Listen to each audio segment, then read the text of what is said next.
I'm Elliott. I'm Kaz. I'm Calvin. And we are various members of Foxland from any given point in time. We kind of just wanted to, do a little track by track. We thought it would be fun. I would say The Cure is a big influence. The Smiths, Suede is huge. A little bit of Pulp in there. All the Britpop BB Rexa. It's in there. Especially like for this first EP, it was a lot of just like, oh hey, I have this song and now you guys are in a band with me, so let's play this song. Yeah, in fact, I think all of the songs on this EP were written before I was even in the band. All of these I sort of learned or like maybe adjusted a little bit, but I kind of learned them as is because they'd already been written. With this first EP, it was just so kind of piecemeal the whole way through.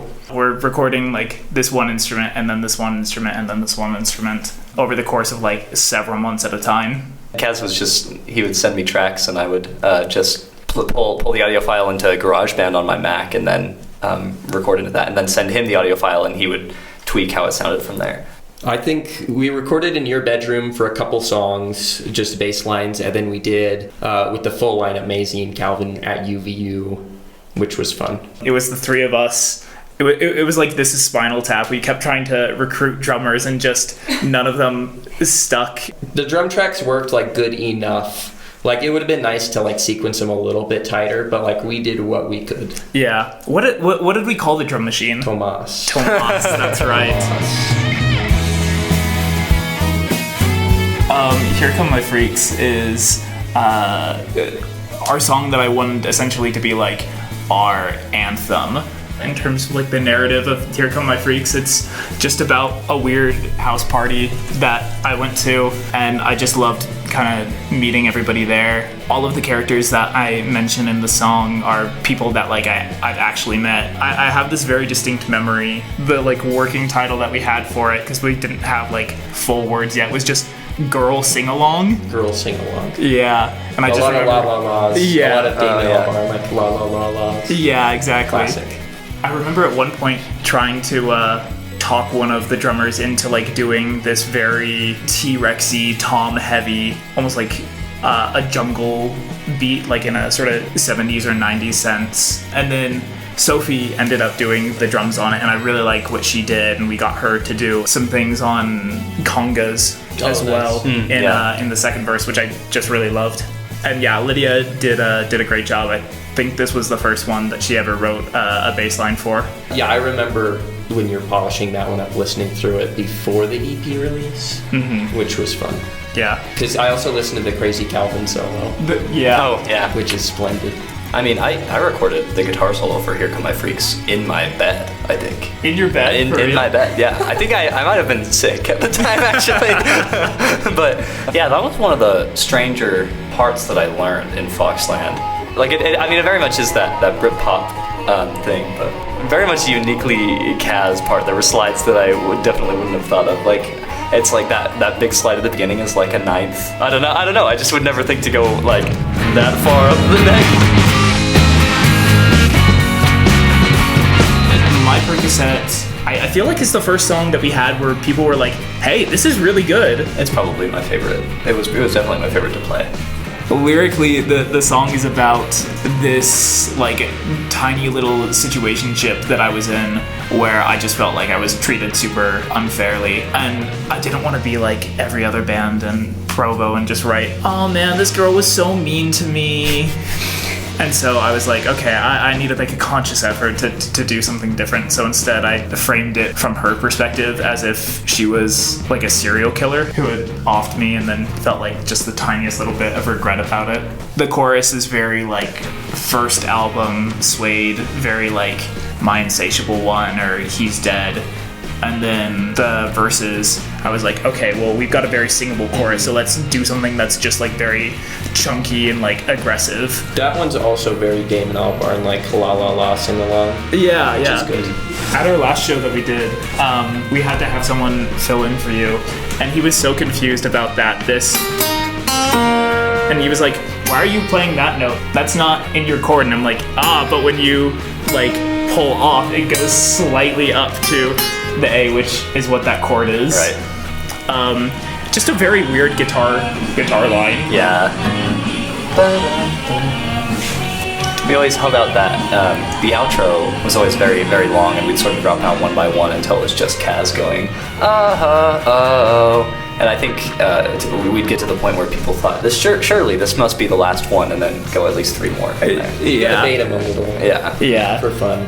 That one we did record at UVU. Yeah, we did. Yeah, and that's the only track we did at UVU, huh? Yes, I had you and Maisie come fill in your tracks with much superior tracks. Plus stylophone edition. I remember like figuring out like, oh, this is the notes that the stylophone will play and being like ready to record it. And then you and Spencer just being like, no, why would we do that? And you sampled one note and then just pitch shifted it. The problem was we got the like one recording, but there was so much like static and crackle from the chord we were using that it was like, no, we'll just sample one note. Silvering Days was not any song that I had. It's not like anything else. It doesn't have like a pop format. It was just like one like maybe 15-second loop. I remember just being like, oh, let's see if we can turn this into an actual song. And I remember talking to you about like, oh, hey, this is kind of what I want to do with this song that I'm working on, when we were driving around looking for like the cover for the first single. And I remember you being like, oh, there's a Susie and the Banshees song. Circle. Yes. And so I took a lot of inspiration from that. I like just like building song off loops anyway. So I always think that's a good approach. I feel like you're doing some like arranging classes at BYU or UVU. And I feel like you wanted to flex that a little, maybe. Because I just remember you being like, yeah, I have this loop. And then I came back maybe like a month and a half later. And you were like, all right, it's ready for a bass line. And it had like all sorts of synths on there. And then you were like, you had a bridge section that I remember you're like, I'm just going to put all sorts of stuff in here. I remember showing Calvin this like chart that I made of like, okay, here's how everything works. And it's like this long thing. And there's just a list of instruments under like every part. Yeah. This is probably one of my favorite Elliott bass lines too. You were playing and you were sort of repeating the same part toward the end, and then you accidentally kept going past where the tracks ended, and so you just kind of sent it and just kept playing it, and so that's why the bass line goes out so long. Yeah, I think it was, we got a couple recordings and Cass didn't have headphones and he wasn't monitoring the song, so he just heard me repeating the same thing over and over again. He just out of context, he's like, this is not gonna work. And then he wanted me to end on a specific point, and I was like, you know what, I'm just gonna play, and then in post you can cut it where you want to cut it. Yeah, that's very true. I was like, what the hell is this? We gotta work on this. And then listening to it in context, I was like, this is the greatest thing that could have been written. Well, sometimes you just gotta like, I don't know, the bass, I feel like a lot of the times, especially with that song, there's enough going on the lower end that you can kind of take a melodic section and just repeat it. Didn't you say, like, essentially just sample me on this? I did like a few takes of the whole song in the studio, sort of just noodling around and playing. And I think there were some okay takes, but you ended up sort of chopping them up and reversing some of them, and I don't know, there's all sorts of like fun bits of me in this song in places that I did not intend them to be, but it turned out really nice. Yeah, I like essentially tried to digitally run it through like a bizarre tape machine to get it to run like backwards, and it's all warbly and whatever. I think this is also one of my big things where I'm like, oh, I love a framed narrative, because there's just one line in the song where it's like, oh, the whole song is just talking to a cat. This came out, the single came out the day I joined the band, actually. My first band practice was when this song came out. I think you're right. It wasn't even going to be a Foxland song originally. I think. Yeah, I kind of was like, oh, this is the song that will bridge like my solo stuff that I did before to Foxland. This song is the closest thing to like a love song that we'd probably have on this EP, but really what it is it's more like a song of desperation. Because like some of the lines in there, yeah, they're like nice things to say to someone, but also like incredibly unhealthy. I feel like every now and again, you would come up to me during practice and you would be like, "Hey, so what is this line that you've got here?" And you go, "Oh, huh, well," and then I'm sure you would go back home and be like, "I think Cass is going through it." Let's just say the title of the last song in the EP applied more and more to my relationship with Kaz as I learned more of his songs.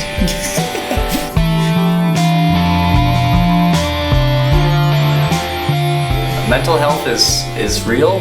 You know, people love you. People love you. You got a text from your mom that was like the lyric inspiration, right? Yeah. It's just one that was like kind of concerned. Yeah, I said something along the lines of like, you know, I've been having a little bit of a hard time over the phone. She just goes, oh, well, you know, I've really been worried about you lately. And it was just at a point in time where I was listening to so much OK Computer, to where like my whole worldview was just like very... You were sulking a little. Yeah, and so I was like, oh, none of my friends like me. As I'm like driving to the plasma donation center, I'm like, oh, this is a good idea for a song, and like I just get into the plasma donation center. I have no friends. Yeah. They're harvesting my fluid. But literally, like the IV, or not the IV, but like the needle was stuck in my arm.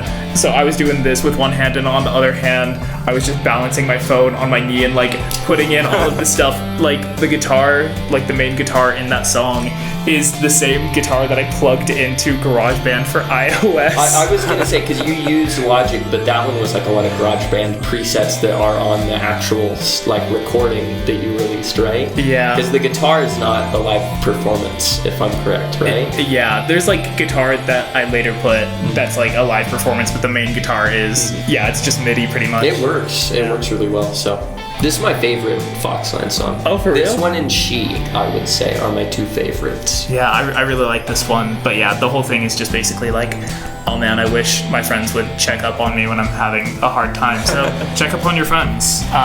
Make sure that they're doing all right, especially if they've been listening to a lot of OK Computer. Or a lot of Foxland. Or a lot of Foxland. What have you guys got to say? I'd like to thank the Academy. That's all. Thanks for having us, Kaz. That's all. Yeah. Yeah, thank you, Cass. Yeah. Shout out to Maisie. Yeah, shout out to Maisie, shout out to Lydia and Sophie. Go listen to Silvering Days by Foxland wherever you stream music.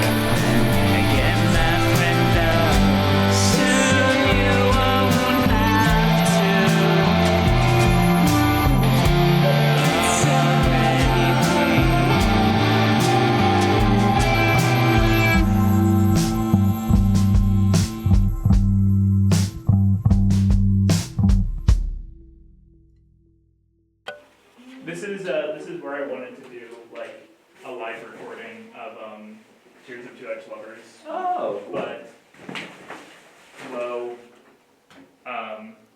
it never happened.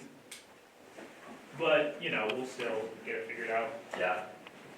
It's a cool